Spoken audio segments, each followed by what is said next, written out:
Xianxia novel, The Immortals Journey. Synopsis. Yuan Ming woke up chained in a cave, half dead, with no memory, and surrounded by bloodthirsty southern barbarians who really enjoyed playing red light. Green light with human souls. Spoiler, red means dead. Once a young master of the Central Plains, probably, he thinks winking face, he's now a prisoner in the savage Nanjiang wilds, where the locals treat divine trials like a buffet fail. And your soul gets eaten. Pass. Congrats, you're now a candidate for something worse. Armed with nothing but a broken rib, a tattered robe, and a very suspicious green mark on his arm, courtesy of a river god's garage sale, Yuan Ming must survive poisoned jungles, soul-snatching cults, and the ultimate horror, barbarian fashion choices. Seriously. One braid winking face. Will he reclaim his past, master the ancient power lurking within him, or just die spectacularly trying? A masterpiece of survival, sarcasm, and severed destinies. Tone, darkly humorous, fast-paced, and dripping with Xianxia tropes turned on their head. The hook. Yuan Ming isn't the op héroe. He's the guy who gets dragged into greatness, kicking and screaming. Perfect for fans of a Will Eternal's comedy meets I Shall Seal the Heavens depth. Let's begin. Chapter 0. With a splash, a slender figure plunged into the rushing river, sending water flying in all directions. The figure belonged to a boy of 13 or 14, his once elegant robes now torn and half soaked in blood. No sooner had he entered the water than he kicked fiercely, propelling himself deeper into the river's embrace. Thwip, thwip, thwip.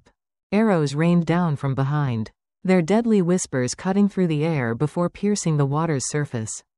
The razor-sharp shafts, still carrying lethal momentum, chased after the boy, grazing his cheeks, arms, and thighs. Blood seeped from the wounds, staining the water crimson, but none struck a fatal blow. Gritting his teeth, the boy summoned the last dregs of his strength, clawing his way toward the riverbed. Just then, the currents around him surged violently. A powerful undercurrent seized his body, sweeping him several jong downstream in an instant. Rather than panic, the boy welcomed the force, using it to propel himself even farther. The arrows, now weakened by distance and the turbulent waters, scattered harmlessly, no longer a threat. Relief flickered in his chest, but he dared not slow, though his lungs burned and his vision blurred from lack of air. He pressed onward along the riverbed. The farther he fled, the greater his chances of survival. Half an incense time passed in the depths. No further pursuit came, but his body screamed for air. His chest felt like a boiling cauldron, his skull ready to split from the pressure. Just as he prepared to risk surfacing. Roar. The undercurrents intensified tenfold, their deafening rush filling his ears. The boy lost all control. His body tossed like a leaf in a storm. Ahead, the river churned into a monstrous whirlpool, spanning dozens of jong, its jagged teeth like rocks waiting to grind anything caught within to dust. Terror seized him. Though skilled in swimming, he was wounded, exhausted, and starved of breath. If the vortex swallowed him, death was certain. Desperate, he plunged his hands into the riverbed, fingers scrabbling for purchase. His right hand struck something solid, a rock. Perhaps. He gripped it with all his might, his body momentarily resisting the current's pull. But the object was not anchored. Before he could steady himself, it tore free from the silt, and the whirlpool wrenched him away. Crack. His body slammed into a black reef. Pain exploded through him as blood and bubbles burst from his lips. His arrow wounds wept fresh crimson, and his bones felt shattered. Darkness crept at the edges of his vision. With his last breath spent, he could only wait for the abyss to claim him. Then, a soft green glow erupted from his right hand, illuminating the riverbed for several jong. The raging whirlpool stilled, vanishing as if it had never existed. Silence enveloped the depths. A cool sensation spread through the boy's skull, clearing his mind and easing the suffocating pressure in his chest. Stunned, he looked down. The source of the light was the object he had grabbed, a small, ancient green incense burner, no larger than a fist. His blood, drawn from his wounds, coiled around it like silken threads before being greedily absorbed. Before he could examine it further, the burner's glow flared violently. Boom! His mind reeled, struck by a force far greater than the reef's impact. Visions, strange and terrifying, flooded his consciousness. A sky torn asunder, a land scarred and broken. A blood-red sun casting shadows as a monstrous serpent, bristling with spines and claws, writhed amidst storms of lightning. A giant, half-naked and covered in eerie tattoos, bound to a cliff that pierced the heavens. Dried trails of blood beneath closed eyes. Stars shattering, the moon dimming, the world swallowed by endless darkness. The images flashed and vanished, leaving no trace behind. Before the boy could even form a thought, unconsciousness claimed him. The green incense burner melted into a wisp of light, merging with his right arm and leaving behind only a faint, ghostly mark. Here is the retold story in proper American English grammar, maintaining the Xianxia, immortal hero, style and filling in missing context where needed for coherence. Chapter 1. Prisoner of the Southern Wilds. A droplet of water fell from a stalactite hanging from the cavern's ceiling, landing with a soft plink on the forehead of a pale, unconscious boy. The boy no older than 13 or 14 jolted awake with a gasp, his lips tinged blue from the cold. As his vision cleared, he found himself staring at the cavern's dark, jagged ceiling. Pain flared through his body as he tried to sit up, forcing a sharp hiss through clenched teeth. Yet despite the agony, he gritted his teeth and pushed himself upright, leaning against the damp, slippery cavern wall. The movement rattled the heavy iron shackles around his wrists, linked by chains to a dozen other figures slumped nearby. Who am I? Where is this place? His mind was a fog. No memories surfaced, nothing but his name, Yuan Ming. Before he could dwell further, a deep, grinding boom echoed through the cavern as a heavy iron door groaned open. Torchlight spilled in, revealing a group of towering men clad in beast hides, their waists girded with curved horn knives.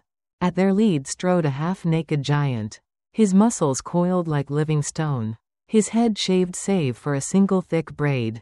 His skin bore a deep, sun-baked red, and his presence exuded raw, primal power. Southern barbarians, Yuan Ming thought, the term surfacing from some half-remembered knowledge. Fragments of memory flickered bustling streets, grand estates, people draped in silk. He glanced down at his own tattered robes, now little more than rags. I am not one of them. The barbarian leader barked orders in a guttural tongue. Yet somehow, Yuan Ming understood. Last batch. Be thorough. Don't miss anyone. The men advanced, each holding a strange, bone-like artifact embedded with a thumb-sized red stone. One approached Yuan Ming, who stiffened but forced himself to speak. Who are you? What do you want? The leader's eyes flicked toward him, a flicker of amusement crossing his face. The man before Yuan Ming, however, responded with a snarl, swinging his torch at Yuan Ming's face. Yuan Ming jerked back. The torch smashed against the wall, spraying embers onto a nearby prisoner, a wild-haired, half-naked wretch who shrieked and scrambled away like a frightened animal. The barbarian seized the man's ankle, dragging him back. Without ceremony, he pressed the bone artifact against the prisoner's forehead. A ghostly blue flame flickered to life, then the red stone at its center glowed briefly before dimming. The leader frowned and shook his head. In one swift motion, the barbarian drew his knife and slit the prisoner's throat. Hot blood splattered across Yuan Ming's face. The metallic stench filled his nose, his stomach twisting as the body slumped lifelessly beside him.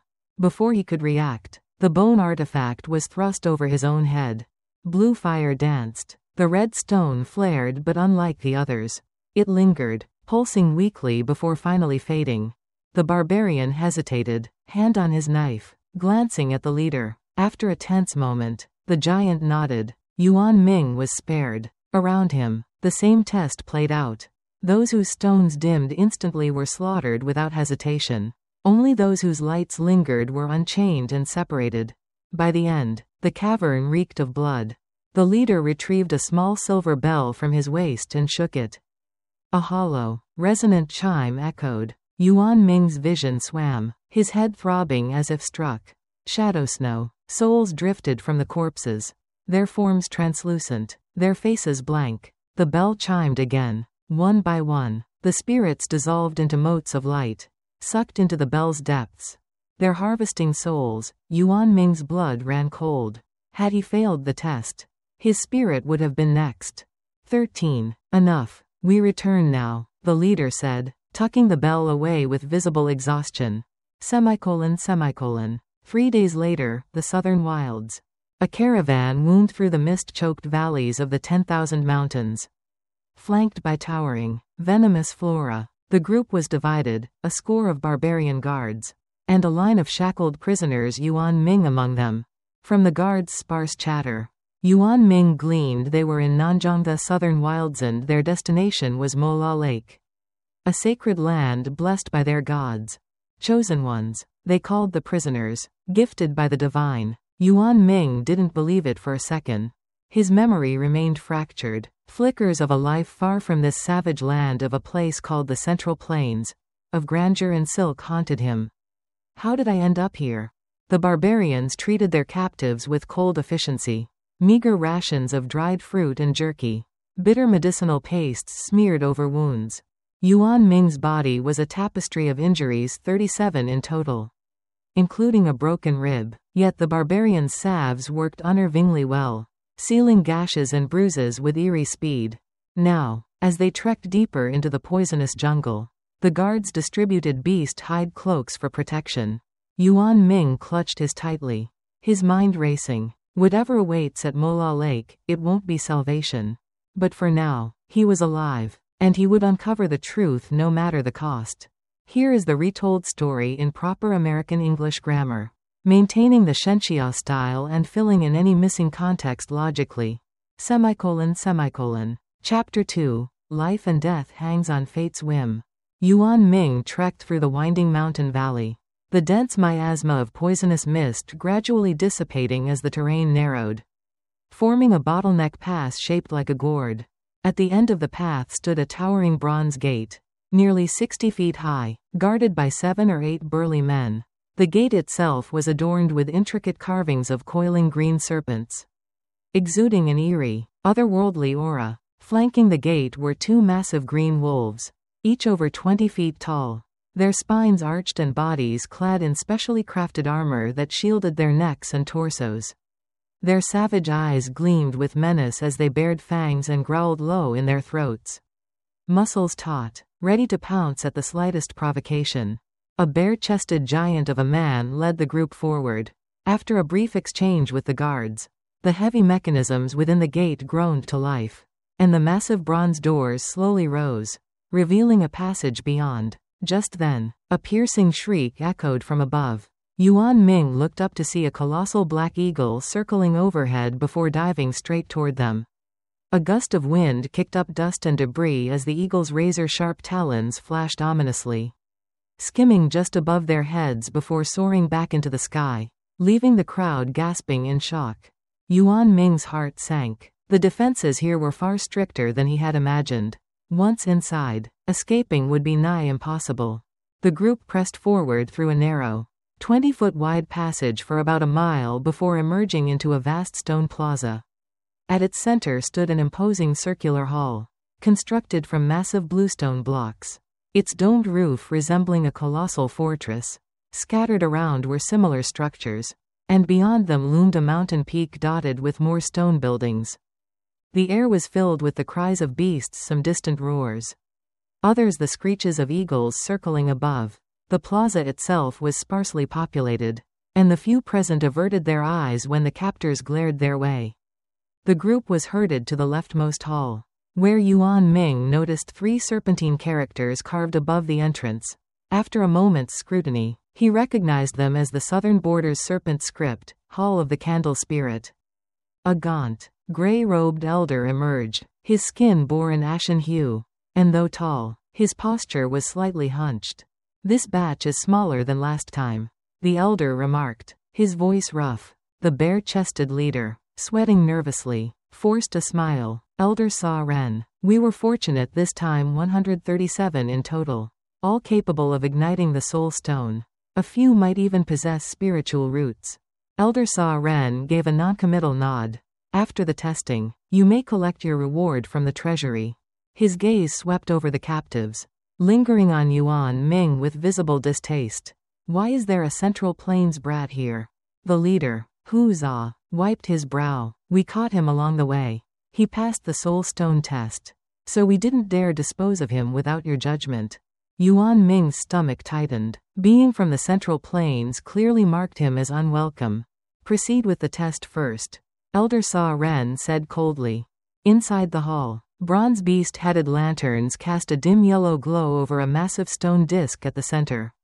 Etched into its surface were intricate patterns and 8 serpent characters: wood, fire, earth, metal, water, heaven, mutation, void. Yuan Ming had no idea what they signified, but he guessed it was related to spiritual roots.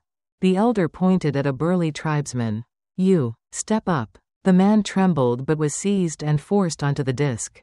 With a wave of Elder Sa Ren's hand, a green light enveloped him. Moments later, the void character flickered white before fading. No spiritual root. Stand over there. One by one, the tribesmen were tested. Most triggered only the void character, their faces falling as they were herded to the left. Then, a plump youth elicited reactions from earth, wood, and fire. A triple spiritual root, not bad. Stand to the right, the elder said, his tone warmer. Next came a big-headed tribesman, whose test lit up water, wood, fire, and metal. A quadruple Rutu muddled, mediocre talent, but keep him. The crowd's mood shifted. Those without roots now realized their fate was grim, while those with roots, no matter how poor, were spared. Then came a broad-eyed youth. The moment the green light touched him, wood and earth flared brilliantly. Elder Sa Ren's eyes widened. A dual spiritual root, and pure wood-earth affinity. This one could even enter the inner sect. Wuxia nearly wept with relief. A dual root was a rare treasure. But the elder's next words turned the celebration to dread. Those without roots take them out and execute them. The hall fell silent. The chosen youth was led away gently, while the rest were dragged out, their screams soon echoing from beyond. Now, the remaining captives understood. Failure meant death. Central Plains brat, your turn. Yuan Ming stepped forward calmly, earning a flicker of surprise from the elder. As the green light enveloped him, warmth surged through his body into the disc. 4 pillars ignited fire, metal, water, and wood. A quadruple root, another mediocre talent. Elder Sa Ren muttered. Wuxia hesitated. Should we? 4 roots are trash, but he'll do as a beast-handling slave. The camps need laborers. Even a Central Plains rat can be of use. Yuan Ming exhaled in silent relief. He had narrowly escaped death. In the end, only a handful survived, most with 4 roots like him. From the elder's remarks, he gathered that fewer roots meant pure talent. Single-element roots were prized, dual roots rare, and anything beyond that considered inferior. What he didn't yet know was that being both an outsider and bearing inferior roots would shape his fate in ways he couldn't yet imagine. Thank you for listening to the end of this episode. If you enjoyed it, please like and subscribe to support us and give us more motivation to upload new videos.